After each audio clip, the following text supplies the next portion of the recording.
ہمارے ملک میں فرار اور دو نمبری اس قدر بڑھ گئی ہے کہ انسان سمجھ ہی نہیں پاتا کس پر اعتبار کرے اور کسے غلط کہے۔ ہونا تو یہ چاہیے تھا کہ اپنے دین کی تعلیمات پر عمل کر کے ہم اپنے معاشرے کو ایک مثالی معاشرہ بناتے، لیکن افسوس ہم نے ایسا کچھ نہیں کیا، بلکہ دھوکہ دہی اور شارٹ کٹ سے فائدے حاصل کرنے کے چکر میں ہم نے اپنے معاشرے کو بیکار کر رکھ دیا ہے۔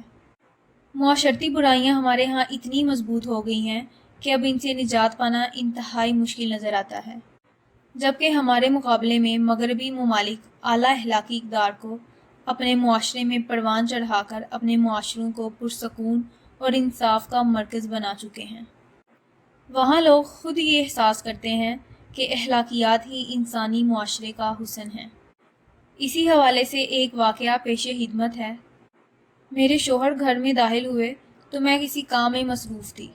وہ میرے سامنے آ کر کھڑے ہو گئے۔ میں نے نگاہ اٹھا کر ان کی جانب دیکھا تو ان کے ہاتھ میں کوئی ڈبہ پکڑا ہوا تھا۔ میں نے جلدی جلدی کاغذات کو سمیٹا اور ان سے پوچھا، ارے یہ کیا ہے؟ وہ مسکرائے اور ڈبہ میری جانب بڑھاتے ہوئے گویا ہوئے، صبح ملازمہ جاتے ہوئے بتا رہی تھی کہ گھر کی استری خراب ہو گئی ہے، لہٰذا میں سستے داموں اس کو خرید کر لایا ہوں۔ تم تو ہر چیز مہنگے دام سے لیتی ہو۔ مرد جب شاپنگ کرتا ہے تو بڑی سوچ سمجھ کر کرتا ہے۔ میں نے استری کا ڈبہ ان کے ہاتھ سے لے کر دیکھا تو مشہور برانڈ کی آٹومیٹک استری تھی۔ دیکھنے میں بہت اچھی لگ رہی تھی۔ میں نے جلدی جلدی اس کو پلاسٹک کے کور اور ٹیپوں سے آزاد کیا اور نئی استری میری آنکھوں کے سامنے تھی۔ میں نے مسکرا کر دیکھا اور کہا، آج تو کچھ بانٹنا چاہیے، آپ نے گھرداری میں دلچسپی لینی شروع کر دی ہے۔ میں نے ڈبے سے استری کو نکالا تو بالکل نئی تھی۔ کتنے میں لی؟ سستی ہی لی ہے۔ وہ مسکرا پڑے، یعنی 2-2.5 ہزار کی تو ہوگی، میں نے اندازاً کہا۔ وہ پھر مسکرائے، میری آنکھوں میں دیکھا اور بولے، دکاندار عورتوں کو چکر دے دیتے ہیں، میں نے 700 میں خریدی ہے۔ کس دکان سے؟ استری کو بغور دیکھتے ہوئے میں نے حیرت سے پوچھا۔ بھائی ایک ضرورت مند گاڑی کے سامنے آ کھڑا ہو گیا اور بولا، صاحب جی آپ کو جانے نہیں دوں گا، بہت حاجت مند ہوں، مجھ سے یہ استری خرید لیں۔ روپوں کی اشد ضرورت ہے۔ اس کی رونی سی صورت دیکھ کر ترس آ گیا اور یہ استری خرید لایا ہوں۔ ویسے بھی گھر کی استری خراب ہے۔ نئی اور مشہور برانڈ کی استری کو دیکھ کر میں خوش ہوتے ہوئے بولی، آپ کو کیسے پتہ چلا کہ استری خراب ہے؟ وہ گویا ہوئے، صبح ملازمہ نے کہہ دیا تھا۔ میں نے مزید جرح کرنے کی ضرورت محسوس نہ کی اور ملازمہ کو کہا کہ کپڑے استری کرو۔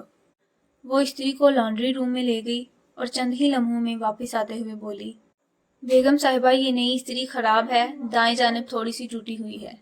میں نے یہ سن کر غصے سے اپنے شوہر کی جانب دیکھا تو وہ کھسیانے سے ہو گئے تھے۔ انہیں سمجھ آ گئی تھی کہ اس شخص نے ضرورت مند ہونے کا ڈھونگ رچا کر انہیں بیوقوف بنایا ہے، نئی کی بجائے خراب اور ٹوٹی ہوئی استری انہیں بھیج گیا ہے۔ وہ ضرورت مند نہیں بلکہ ایک فریبی تھا۔ پھر مجھے لندن کا ایک واقعہ یاد آ گیا۔ اسی طرح جب بھی باہر جاتی ہوں تو استری ضرور خریدتی ہوں جو کئی سال تک چلتی ہے۔ پچھلے سال جب استری خریدنا چاہی تو ایک سٹور پر گئی۔ اتفاق سے وہاں مجھے جو استری پسند آئی، سیلز گرل نے وہ استری بیچنے سے انکار کر دیا۔ وہ استری دیکھنے کے بعد بولی، محترمہ یہ استری خراب ہے، لیکن مجھے یہ خراب دکھائی نہیں دے رہی ہے۔